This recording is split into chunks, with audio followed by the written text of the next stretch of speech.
আসসালামু আলাইকুম। প্রতি বছর কোরবানির ঈদ আসলে একটা সমস্যা নিয়ে আমরা বেশ নড়েচড়ে বসি। সেটা হচ্ছে আমরা দাম গতবারের তুলনায় প্রতি বর্গফুটে 10 টাকা কমানো হয়েছে। সাগরের চামড়া কেনা হবে প্রতি বর্গফুট 35 থেকে 40 টাকায়, আর ঢাকার বাইরে 28 থেকে 32 টাকায়, যা গেল বছরের চেয়ে 20 ভাগ কম। কমানো হয়েছে। প্রতি বছর কোরবানির সময় সারা দেশে বিপুল পরিমাণ চামড়া উৎপন্ন হয়। পরিমাণের হিসাবে সেটা দাঁড়ায় 136 মিলিয়ন স্কয়ার ফুট। কিন্তু কাঁচা চামড়ার দাম দিন দিন কমে যাচ্ছে। অপরদিকে চামড়াজাত দ্রব্য যেমন পেট, ব্যাগ, জুতা এর দাম দিন দিন বেড়ে যাচ্ছে। কিন্তু কেন?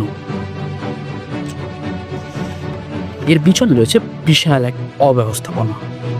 আপনারা নিশ্চয়ই জানেন চামড়া শিল্পের মেইন কারখানাগুলো মূলত সাভারে অবস্থিত, যা 2017 সালে সরকারের পৃষ্ঠপোষকতা এবং পরিকল্পনায় গড়ে ওঠে। 2017 সালে পুরান ঢাকার হাজারীবাগ থেকে চামড়া শিল্পের কারখানাগুলো সাভারে স্থানান্তর করা হয়। কিন্তু এই পরিকল্পনায় ছিল বিশাল এক ঘাটতি।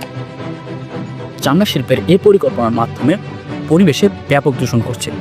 এখানে একটা জিনিস জানিয়ে রাখি যে কোনো শিল্প যদি পরিবেশ দূষণ করে তাহলে ইউরোপ কিংবা অন্যান্য বড় বড় দেশগুলো সেই পণ্য আমদানি করতে চায় না।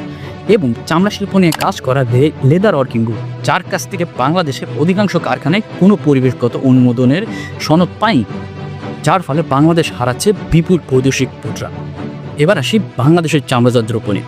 বাংলাদেশের বেশ কিছু ব্র্যান্ড রয়েছে যারা মূলত বাইরের দেশে চামড়াজাত দ্রব্য রপ্তানি করে, কিন্তু বাংলাদেশের চামড়া কারখানাগুলো সনদ না থাকায় তারা বাধ্য হয়ে বাইরের অন্যান্য অনুমোদিত কারখানা থেকে চামড়াগুলো কিনে আনে এবং বাইরে রপ্তানি করে।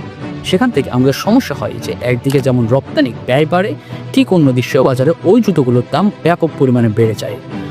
অপরদিকে বাংলাদেশের যেসব চামড়া রয়েছে সেগুলো মূলত কম দামে পাশের দেশে চোরাচালানির মাধ্যমে বিক্রি হয়ে যায়।